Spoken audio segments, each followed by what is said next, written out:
Welcome to the Do Zone, where entrepreneurs go to get things done. I'm your host, Josh Thomas. You can find me on all social media at JT Literally.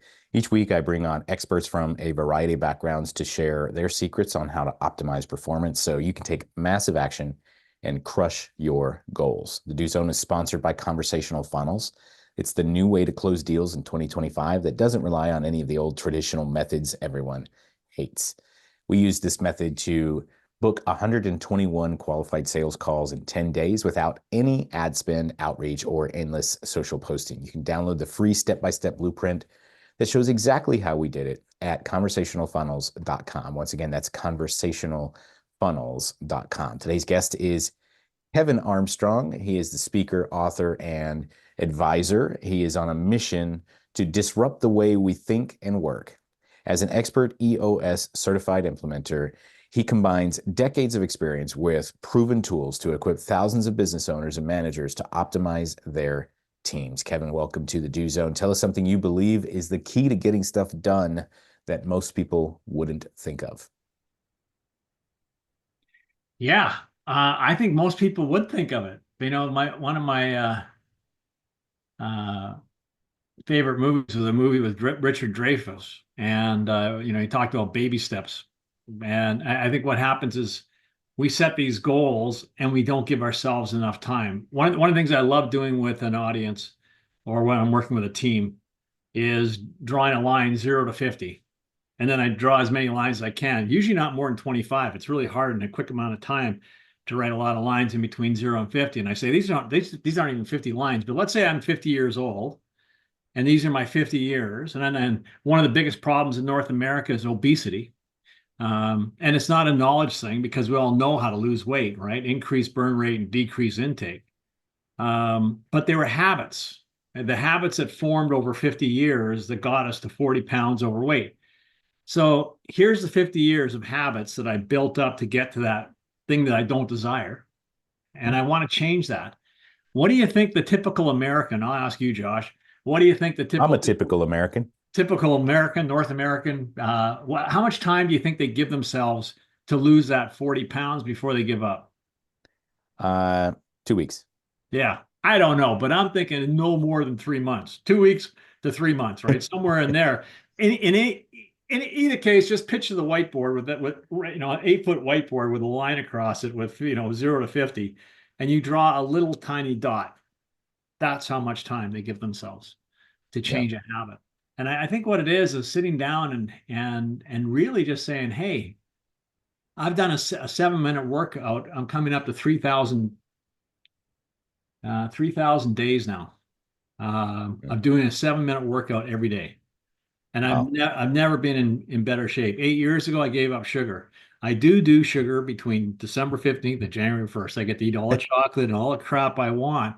But for the rest of the year, so I set these rules for myself and just do a little bit at a time. And this past year, I gave up eating packaged foods that can't live without refrigeration in the grocery store, right? And I thought there's no way I'll be able to do this, like Doritos and chips and dip when you're having a beer or whatever, right? So I gave that up, and I'm down to probably my junior high school weight. And that was the only thing I changed, was just not doing this food that's manufactured now with drugs to fool your system into thinking it's still hungry, and so you just little things like, but just take small steps and just commit to doing them every day. Doing a 7-minute workout every day is like seeing a trainer for an hour a week. Right. Yeah. And what I hear that's kind of behind that applies definitely to productivity is about the habits that you're forming. And you really nailed it. One of the things that I've spent a lot of time studying is, well, why do we do the things that we do? Why do we behave the way we behave?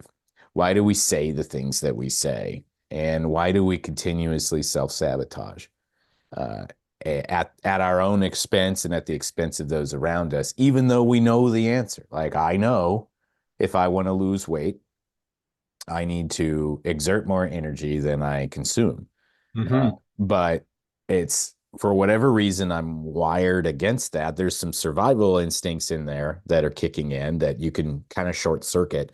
but then there's how you were raised and all of the habits that you formed. And really you can't control your survival instincts. You can't control how you were raised, but you can control the habits that you form and the ones that you need to form to do what you want to do. And it sounds like Hmm.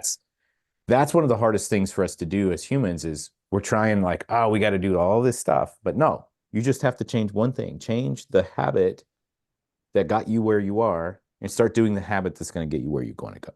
Yeah. Yeah. Those were your words. I was just reading them back to you. Well, and it's it's simple but not easy. A lot of people confuse simple with being easy, and Hmm. simple's not easy. It's simple. Um, the road less traveled. Mhm. It was either that book. I can't remember exactly which book, but he defines discipline as doing the easy thing, but it's easy to do the easy thing, but it's easier not to do. Mm. Right. So the 7 minute workout, easy to do. 7 minutes a Yeah. day. Like I watch I watch Netflix for 2 hours sometimes, right?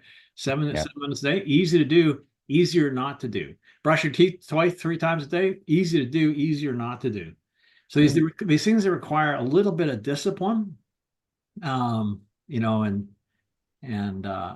that ability just to if you're comfortable, you're Ted Lasso. I'm loving that series. Everybody's been telling me I should watch that, so I'm finally watching it. Right? If you're comfortable, you probably are doing something wrong. Because you're not Yeah. pushing yourself. That's what Indeed. I said last night. If you're comfortable, you're probably doing something wrong. So it's just, it's easy to do a 7 minute workout every day. It's easy not to pick that bag of Doritos off the counter at the store. It's just easier not to do. Right. Hey, hey, now I just bought a bag of Doritos last night. Stop spying on me, okay? I, So I envy there's you. there is one thing, yeah, because you're past January 1st, so no more junk food for you. Uh, Yeah.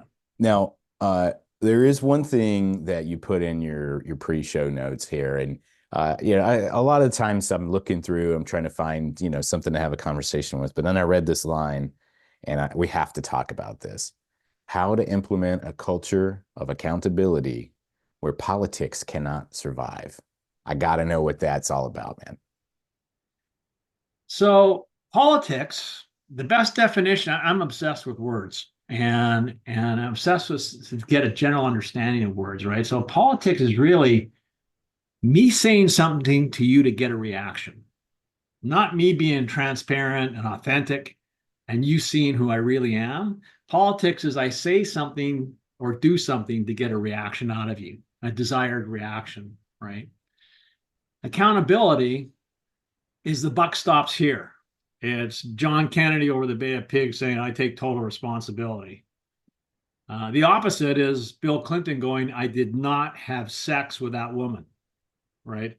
Mm, And then, so that's the opposite of being accountable and just owning up, right? Just own mm, up. Don't blame others. There's people on my team that didn't come through. Hey, you're the head of the team. Chicago. I think the Bears just fired their coach. First time mid-season in the United States that a football team's ever fired the coach mid-season. And it's because he got in the mm, media and go, well, there were some plays that he called that were bad plays, and he blamed the quarterback or he blamed the tight end or he blamed somebody, and the team were just like, are you kidding me? Like, you're going to put us out there like we screwed up? How does that yeah. have to do a team? So Well, total, it's an total, interesting it's it's yeah. an interesting. I just wanted to point out the idea of calling politics me saying something to get a reaction out of you, not necessarily. It's kind of almost masking the truth or my true intention. A lot of us Mhm. associate politics with like politicians and voting Republicans and Democrats, but it really doesn't have much to do with that as far as the root of the word. Yeah. Yeah. And by the way, there's nothing wrong with that. There's nothing wrong with being political, although people do it for the wrong reasons. If I'm coaching you, Josh, and I know your personality, and I go, you're the kind of I go, I mean, they say, Josh, you're a weakling. You could, I don't even think you can do this, right? I know your personality as your coach, and so I know that that's going to get you going. You're going to go, oh yeah, I can prove you wrong. I do that to a different person, and I could destroy them. right? Mm, I'm not being my authentic self. I know that I'm being something else right now to really push you. And I know that my type of behavior. So that's political. But my intent, mm, it's about intentions. My intentions are great in terms of making you a better person, right? So we don't always think that it's negative, but that's being political. Being political is saying stuff to get a reaction out of people, not being yourself. And mm, accountability is just being, and so I'm sure I read this somewhere, but since I can't remember, I'll take credit for it. Accountability and politics, if you read them on a paper, are inversely related. In an organization, if you have high politics, you have low accountability. If you mm. want to create a culture where accountability thrives and politics doesn't, then you've got to increase the accountability. And you've got to start with you.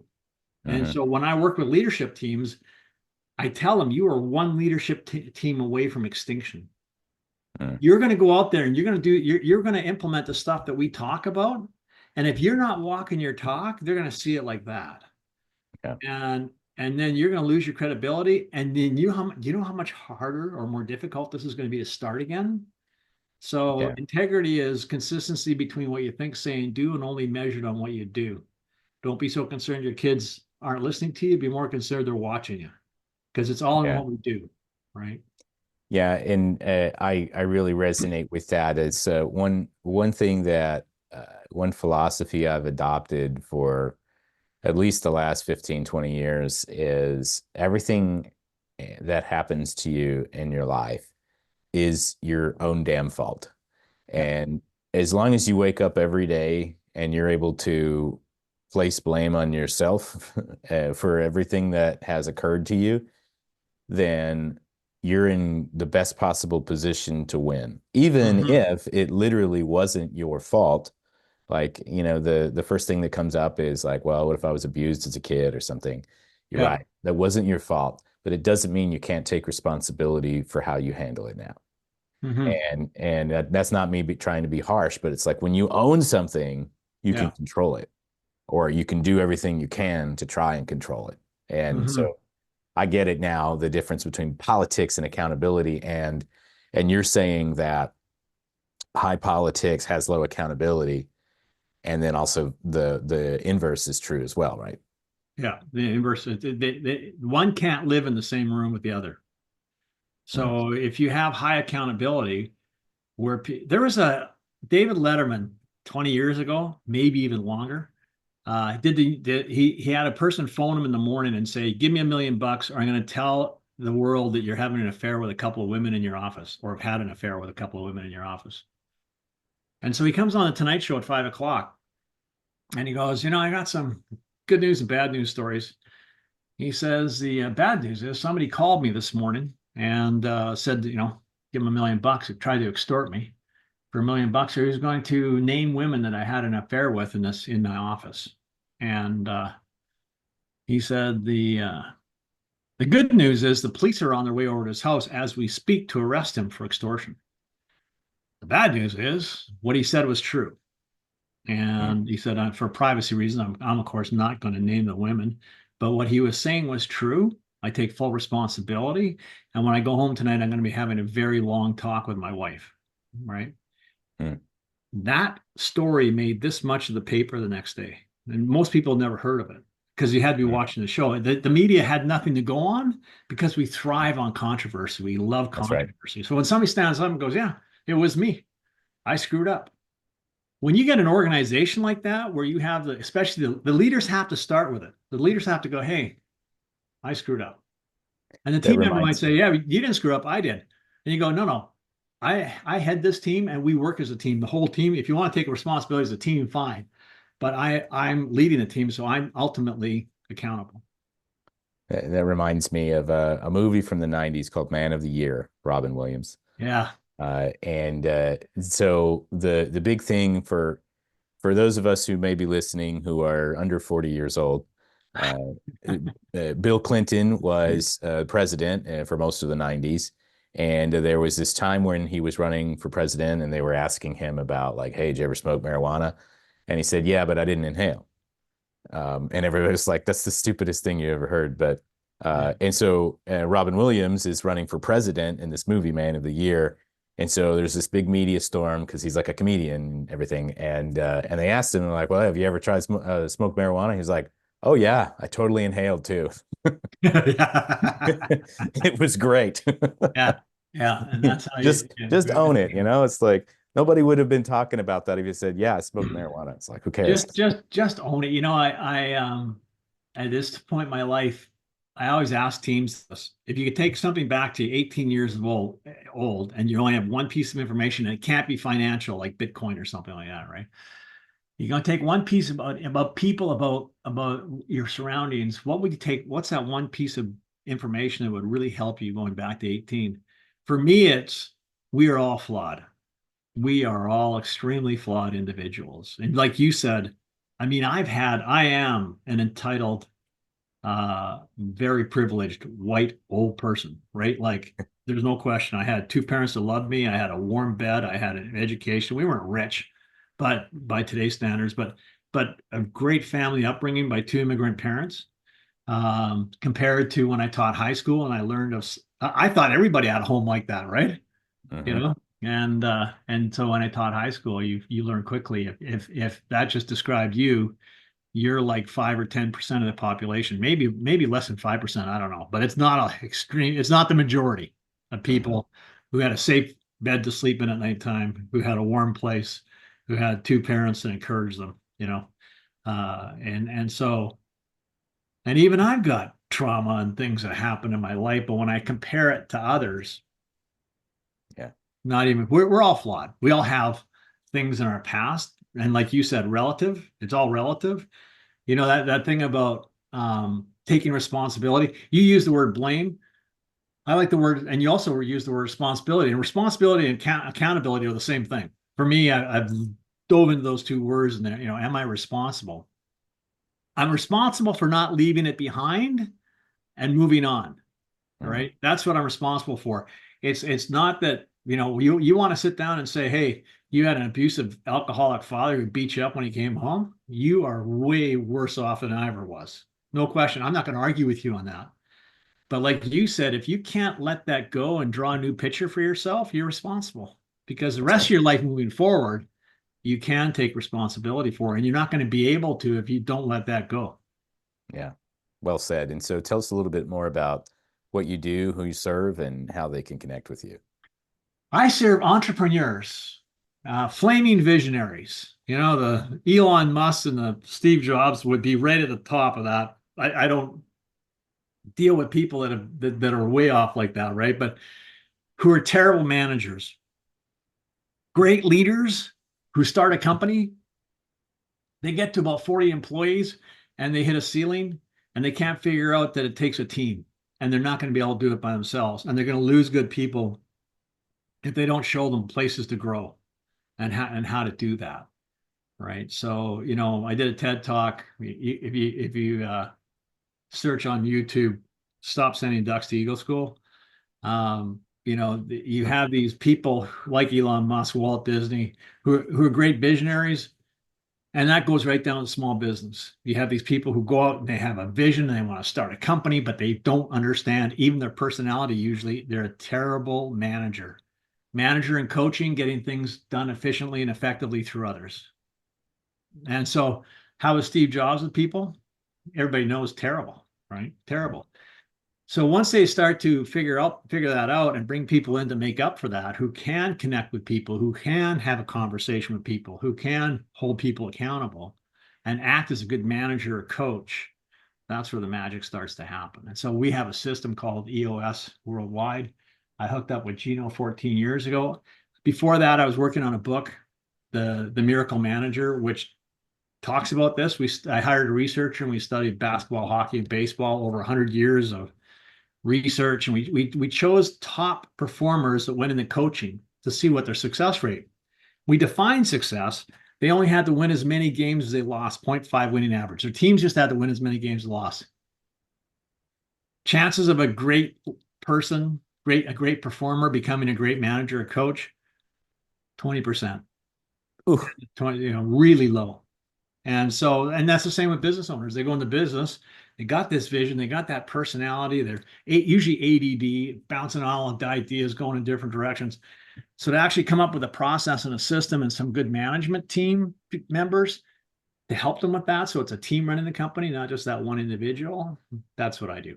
Help business owners get more out of their business by providing a Awesome. proven process and a simple system.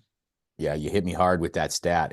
I was expecting that, but I wasn't expecting it to be that drastic. It truly does follow the 80-20 rule in this situation. Yeah. Yeah. And that's another reason that I've heard many times about your best performers, like your best salespeople. If you have a sales team, don't promote your best salespeople to sales manager, Right. because just because they know how to sell doesn't mean they know how to lead.